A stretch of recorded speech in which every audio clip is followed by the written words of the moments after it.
Alright, I took Honey Baby's Volkswagen out for a ride. I like it a lot, but the steering box feels funny.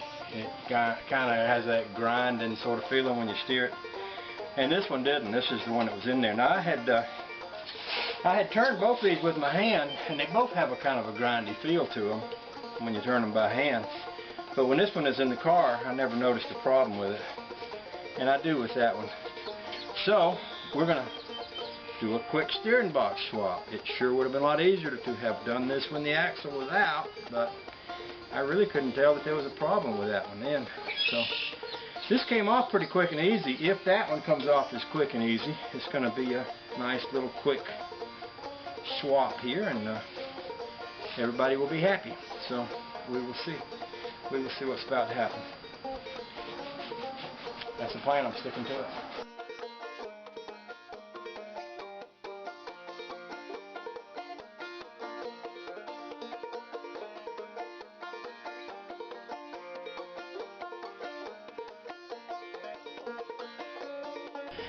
Okay, so far this steering box deal is working out real good. This is the part I was worried about. I know I just put these tie rod ends on here, and I was smart enough to put some Never Sees on there and not tighten them too hard till I got everything done. And so I was able to pop them loose good. Both the bolts to get this thing off. This thing clamps on there on something that looks a lot like a rod bearing cap. So basically I should be able to loosen these two bolts right here and these two bolts right here. And that should allow me, if this thing will spin and come out of there, then I should be able to pull that one out and put that new one in fairly quick, which is good. If I had that swap done today, then all I would need, I'm gonna change the front wheel bearing, because I've got a wheel bearing over here that's a newer style roller bearing, and those over there are ball bearings, and the races, not the races, but the cages are about shot. Some of the ball bearings were falling out, and rather than grease those up and run them, I'm going to get a new set of roller bearings for this side too.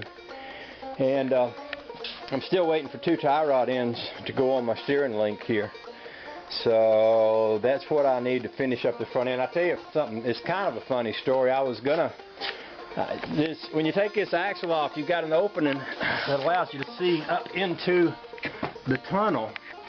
Well, me being the genius that I am, I was going to squirt that full of what do you call that greasy stuff? Fluid film. And then put the lid back on there. Well, I forgot to do that. Now I got the axle back on there, and I got that hole there, and I didn't squirt my fluid film in there. But I believe I can get the cap on with the axle there. I was looking at it. My first thought was, oh man, I didn't put the cap on. I'll never get it back on there. But I was looking at it and thinking, well, maybe I can. And I think I still can. And that's something that I want to do too, is get some fluid film inside that tunnel and then get this cap. Yeah, I think that'll go. I think I can make that go. I might have to mess around with it a little bit to get it up in there, but I think, yeah, it'll go. So that'll be good. So, got new shocks on it. I want a new bearing over here. I want my two rod ends. I noticed a loose bolt, there's a bolt over there with no nut on it, and I think that probably should be fixed and tightened up, so I'll do that. And then I'm going to readjust my front toe end, and then I'll probably take it to a body shop, not body shop, front end shop, and get them to do front end alignment. So that's the plan. But for today, for the rest of the day, it's going to be change the steering box. That's the plan.